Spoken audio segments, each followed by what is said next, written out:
आइए व्यूअर्स, हम आज बात करेंगे उन पेशेंट्स के बारे में जिन्होंने ब्लड को पतला करने की दवाई शुरू की है किसी भी बीमारी की वजह से, और वो लोग यूं चाहते हैं कि ये गोली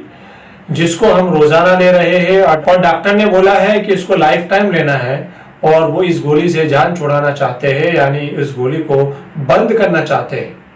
व्यूअर्स, ये गोली जब शुरू होती है ब्लड को पतला करने वाली गोली, तो इसको लाइफ टाइम ही लेना पड़ता है।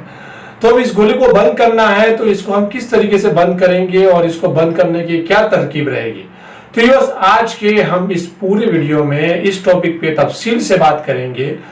और हम आपको ये बताएंगे कि किस किस वजूहात की वजह से ये गोली शुरू होती है और ये कौन सी टैबलेट है जो ब्लड को पतला करने के लिए डॉक्टर शुरू करवाते हैं और इसके साइड इफेक्ट्स क्या है ये भी हम जानेंगे। और हम ये भी जानेंगे कि ये जो हमारा ब्लड है वो गाढ़ा होता है, तो ये ब्लड गाढ़ा होने का ताल्लुक किस ऑर्गन से है और किस प्रॉब्लम की वजह से होता है, और हम वो सॉल्यूशन भी बताएंगे आपको कि जो प्रॉब्लम की वजह से ब्लड गाढ़ा होता है इसका रीजन ही खत्म हो जाए, जिसकी वजह से आपकी जो टैबलेट है ब्लड को पतला करने वाली वो हमेशा के लिए खत्म हो जाए। तो व्यूअर्स, आप वीडियो में लास्ट तक बने रहिएगा ताकि आपको पूरी जानकारी मिल जाए कि ब्लड को पतला करने की जो टैबलेट शुरू है इसको किस तरीके से बंद करना चाहिए और इसको जब हम बंद करेंगे तो हमें किन किन चीजों को यूज करना चाहिए, और हम आपको वो चीजें बताएंगे जो आपके किचन से होगी और आपके घर से होगी। व्यूअर्स, हम बात करेंगे ब्लड को पतला करने के लिए जो गोली शुरू की जाती है वो आमतौर पर हार्ट अटैक के बाद शुरू किया जाता है, क्योंकि ये माना जाता है कि हार्ट अटैक ब्लॉकेज की वजह से होता है और ब्लॉकेज ब्लड के गाढ़ेपन की वजह से होता है। और कभी हार्ट अटैक से पहले ही जब पता चलता है कि ब्लॉकेज हो रहा है उस वक्त ये टैबलेट शुरू की जाती है, और कभी पैरालिसिस के बाद भी ये टैबलेट शुरू की जाती है, इस माना करके कि पैरालिसिस होने की वजह यह है कि दिमाग के अंदर किसी भी जगह सुद्दा जम गया है, किसी जगह रुकावट आ गई है और इसकी वजह ब्लड का गाढ़ा होना है। इस तरीके से ब्लड को पतला करने की दवाइयां शुरू की जाती है। और भी दीगर वजूहात होगी जिसकी वजह से डॉक्टर लोग ब्लड को पतला करने की दवाइयां शुरू करते हैं।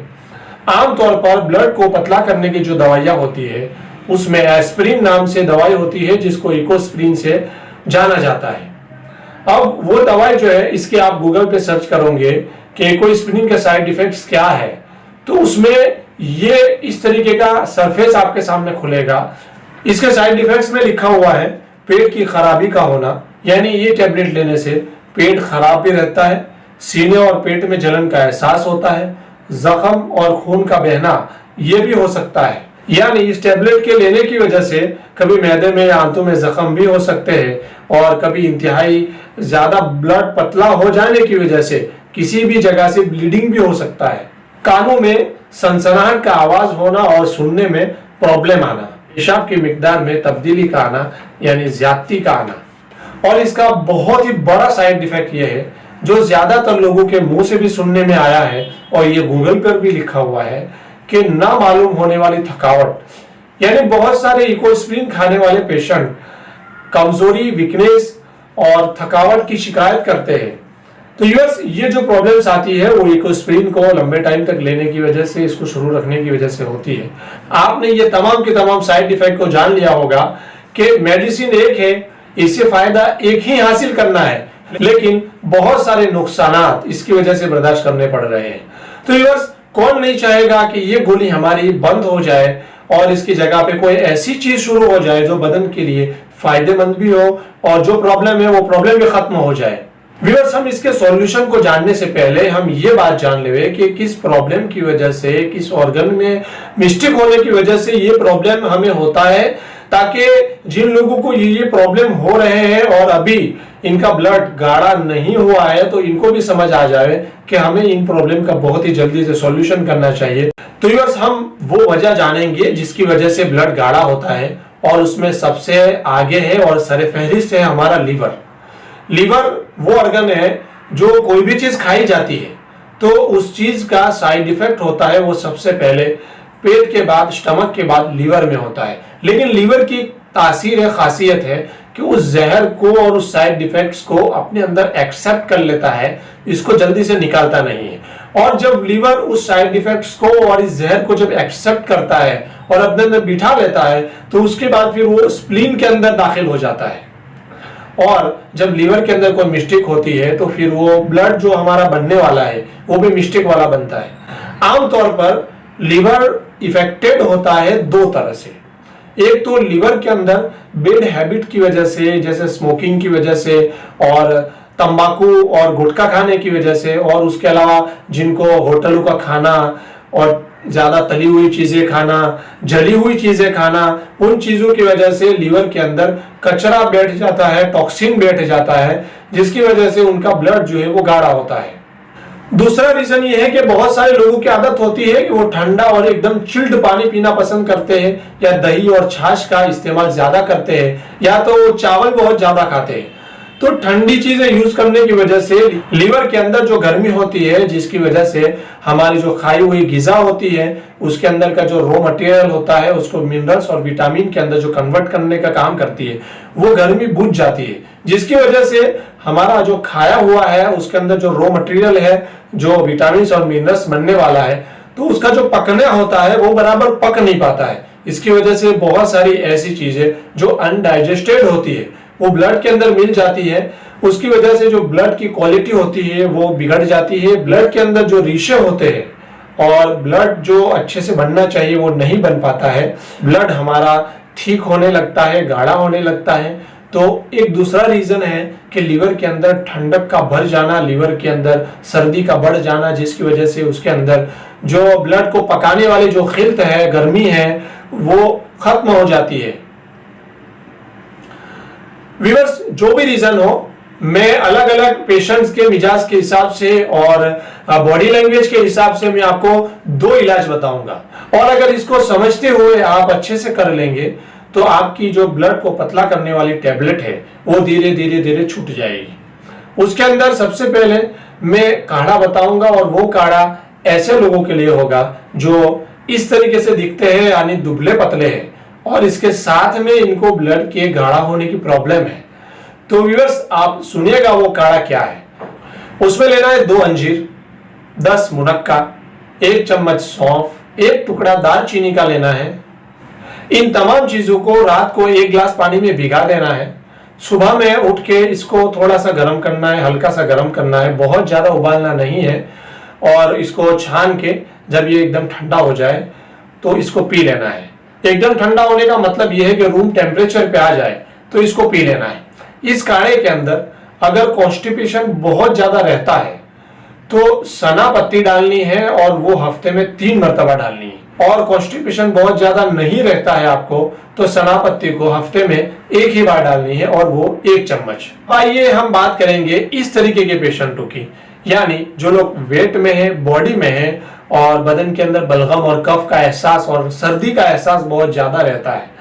तो यार ऐसे पेशेंटों के लिए काढ़ा पीना है, और वो थोड़ा सा डिफरेंट से है। अंजीर 2, मुनक्का 10, सौंफ 1 चम्मच, अजवाइन पाव चम्मच, कलौंजी पाव चम्मच, और दालचीनी 1 छोटा सा टुकड़ा लेना है।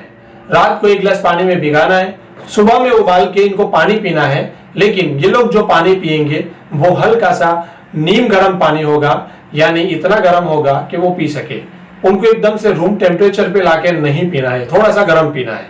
कॉन्स्टिपेशन बहुत ज्यादा हो तो हफ्ते में 3 मरतबा सना पत्ती 1 चम्मच डालनी है, और कम हो तो हफ्ते में 2 मरतबा, और कॉन्स्टिपेशन बिल्कुल भी नहीं रहता है तो हफ्ते में 1 मरतबा सना पत्ती 1 चम्मच इसी काढ़े में डाल के यूज करनी है, और वो जरूर डालनी है।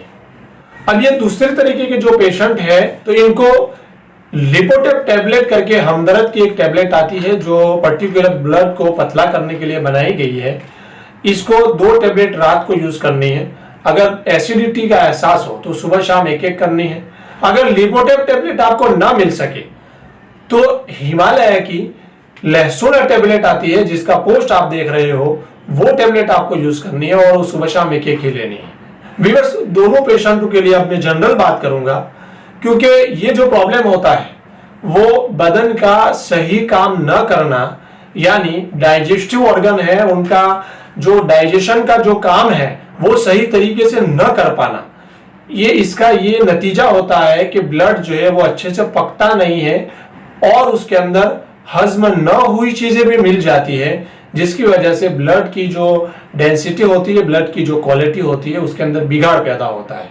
तो यूर्स उन लोगों के अंदर आमतौर पर विटामिन B12 यानी उनकी जो नर्व सिस्टम होती है वो थोड़ी वीक होती है, तो इन लोगों को नर्व सिस्टम को टॉन करने के लिए मार्केट में बहुत सारी दवाइयां अवेलेबल है, उनको वो यूज करनी चाहिए।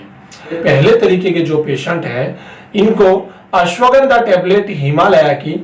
सुबह में और शाम में यूज करनी है। अगर इनको ये टैबलेट 2 टाइम लेने से अगर गर्मी का एहसास हो तो फिर एक ही टैबलेट यूज करनी है। और मैंने जो दूसरे तरीके के पेशेंट बताए हैं, इनको हिमालय की जेरीफॉर टैबलेट 2 सुबह में 2 शाम में यूज करनी है और इसका यूज कंपलसरी रखना है, 3 महीने तक मुकम्मल लेना है। इसी तरीके से एनर्जी को बढ़ाने के लिए, विटामिन B12 को हासिल करने के लिए और नर्वस सिस्टम को मजबूत करने के लिए हमने भी एक बहुत ही बेहतरीन माजून बनाया है, जिसके अंदर तमाम तरह के ड्राई फ्रूट्स डाले गए हैं और उसके अलावा मुकव्वी जड़ी बूटियां हैं जो आला किस्म के बदन को ताकत देते हैं, वो जड़ी बूटियां डाली गई है और जाफरान जैसी कीमती चीजें भी उसमें डली हुई है। और इतनी अच्छी चीजें डालने के बाद भी इसकी जो कॉस्टिंग है वो बहुत ही लो है। तो व्यूअर्स, अगर आप एनर्जी को हासिल करने के लिए हमारे पास से कोई चीज मंगाना चाहते हो तो ये हमारा नंबर है, आप इसको कांटेक्ट कीजिएगा। अच्छी से अच्छी चीज आपको अपनी जगह पे घर बैठे पहुंच सकती है। व्यूअर्स, हम आप आगे बात करेंगे परहेज के बारे में, क्योंकि